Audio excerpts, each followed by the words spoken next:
Hi, I'm Dave Pluler, and I'm going to introduce, discuss, and summarize my paper, Creating a Personalized Learning Environment Using the Moodle Learning Management System. The paper begins with the definition of two important terms, and I'm going to go over both of them real quick, just for those that may not know. The first is for personalized learning.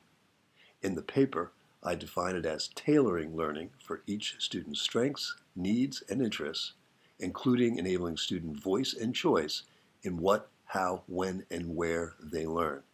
Also, providing flexibility and support to ensure the mastery of high standards. The advent of personal learning has long been touted as the future of education, but to pull it off, you need a personalized learning environment.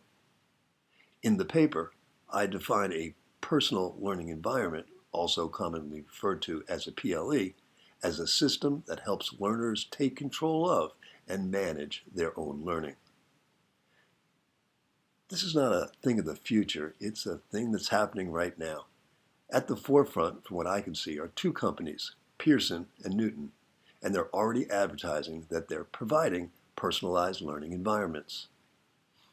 In the limited time I had in doing my research, I couldn't find prices for either Pearson and Newton. So in the paper, I claimed that they were most likely proprietary and expensive.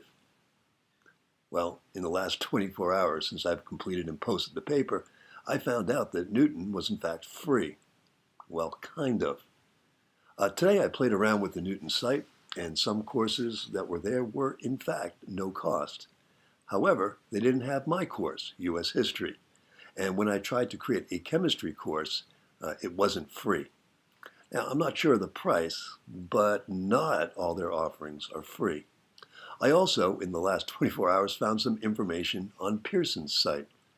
And it really isn't that bad. It's about $50 a student. But I also know that everyone cannot afford that. So I think that the claim I make in my paper stands.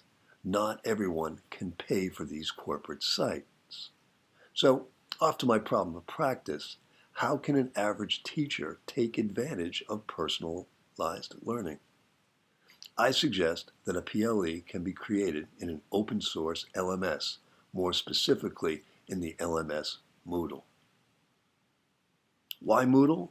Well, I've had some experience Moodling for probably about a decade, and I admit I admire their commitment to open source, and I know that there are no-cost and low-cost solutions to using it. In fact, I have 3 different sites right now. One of the sites is free.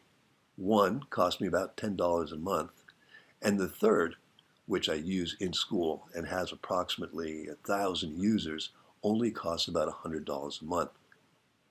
Additionally, in support of Moodle, I know there's plenty of Moodlers already out there. It's one of the leading LMSs in the world, and it also has plenty of great support materials. So, how to create a personalized learning environment in Moodle.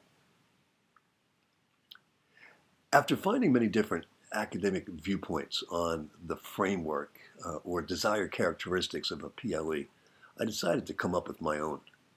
Extrapolating from the definition of personalized learning that I used, I came up with 7 distinct structures I feel are needed to create a PLE. They are a knowledge zone, a work zone, a collaboration zone, a research zone, a communication zone, a portfolio zone, and lastly, a teacher zone. I'm going to give a brief description of each, but to see how I actually pull it off in Moodle, you'll have to read the paper. I think it kind of takes a long time to get through it. In the paper, I discuss each of the zones and describe how Moodle or Moodle plugins and interoperative learning tools can be used to meet the needs of each. So, off to a quick rundown. In the knowledge zone, this is a place for students to access content and instruction in a desired manner and to assess what they have learned. The work zone is similar to the knowledge zone, but a place where students can learn and be assessed with what they can do. In other words, students can demonstrate competencies not necessarily related to specific content areas. Additionally, the work zone is integrated with online tools to get work done and a place for personal storage. A collaboration zone. I'll admit it's my favorite zone, the collaboration zone. It's similar to the work zone, but in this zone, students can collaborate with others. I show how this can be set up to have collaboration throughout a school, a region, and perhaps even globally. The next zone is the research zone, and it's a place for students to do research, join research groups, collect bookmarks, create citations, and do overall research. The next zone is the communication zone, and it's a place for students to communicate with each other and with their teachers, either through text or video messaging. The portfolio zone is a place for students to show off their best work and to promote it in the public sphere. And of course, most of this has been student-centered. There needs to be a teacher zone, a place for teachers to keep up with what their students are doing, and this zone relies heavily on gaining real-time learning analytics of their students. In the end, I believe Moodle can be used to create a simple, personalized learning environment. I believe that Moodle cannot at this time be used to create a full-blown PLE.